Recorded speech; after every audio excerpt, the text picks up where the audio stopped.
Alright, today both of my grinders are down, so I had to go to Joist radiator service and borrow his. So I notched out, and I have all my notch pre-measured, marked 16 on center, and then I cut them with the grinder to basically get it going, set it up. So these snips couldn't handle it. The gauge was way too thick for them to cut through it, and both of my grinders are down and out for the count. So I even asked Joist, well, they just loan me their grinder, so he welds with just holding the lens like that to his face, and I just asked him how he does that, so I'm gonna go give it a whirl and give it a try. Surprised when I walked up front and they came in, and some of my materials for the building just came in too. Thank you.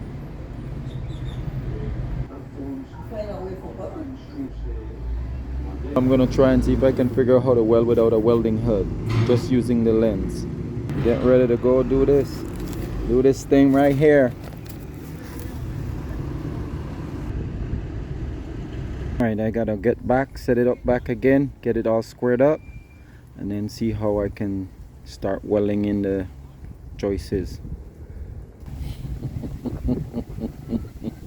This is where back in my welding days a ball peen hammer would come in handy, but I'm using a vice grip, which is not the best of best, to open these up.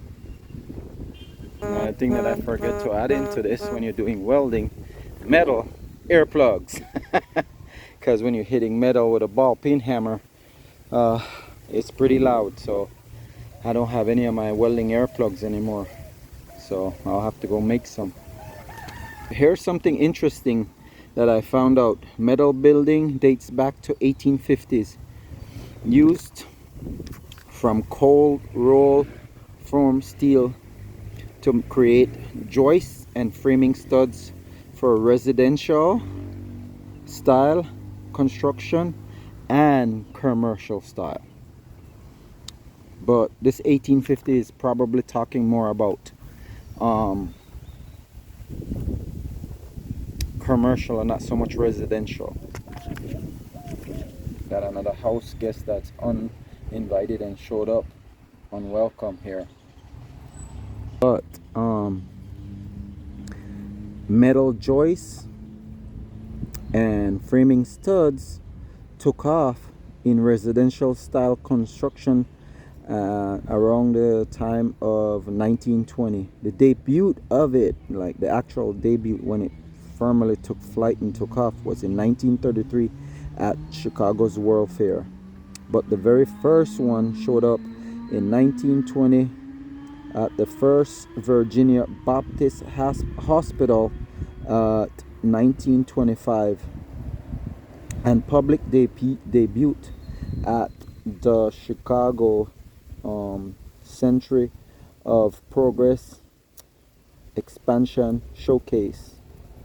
Their 3 homes were modeled, and then the next time it took off was because of the 1946 American Iron and Steel Institute published a specific design of light gauge steel structural members that provides engineering standards for a wider adoption. Post World War II production, 1946, Luston, I think, began, I'll bypass that word, I can't even, I think corporation probably began a mass prefabrication of steel for roughly 2,500 units between 1948 to 1950.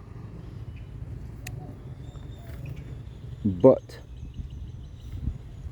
that is kind of somewhat stated that it was still primarily used in commercial construction right up until the 1950s to 1960s. It's also stated that it started to become popular due to the fact that the shortage of timber wood wooden studs and stuff.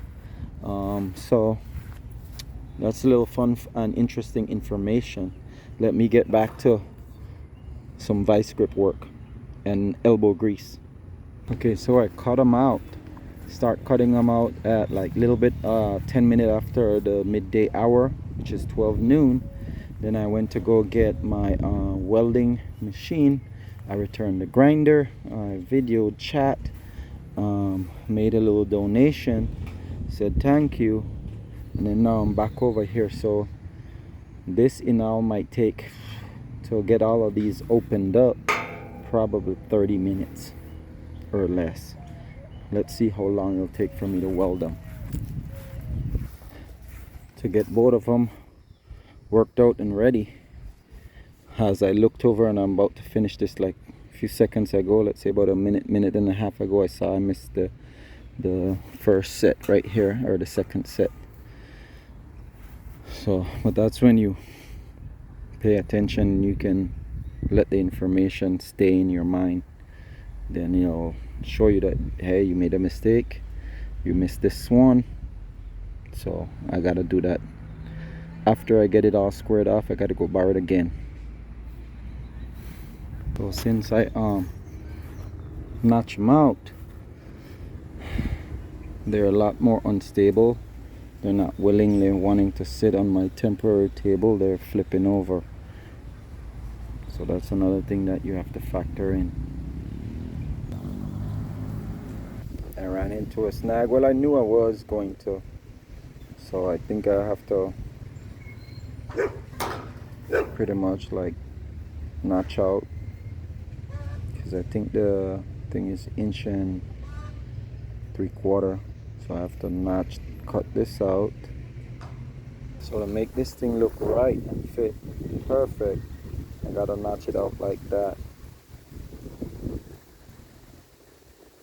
Cut all this off. Do that on both this end and that end that my finger is blotting out, and I will have to do that on all of them. Right about now, I wish I had a plasma cutter. That would be so much faster than a grinder.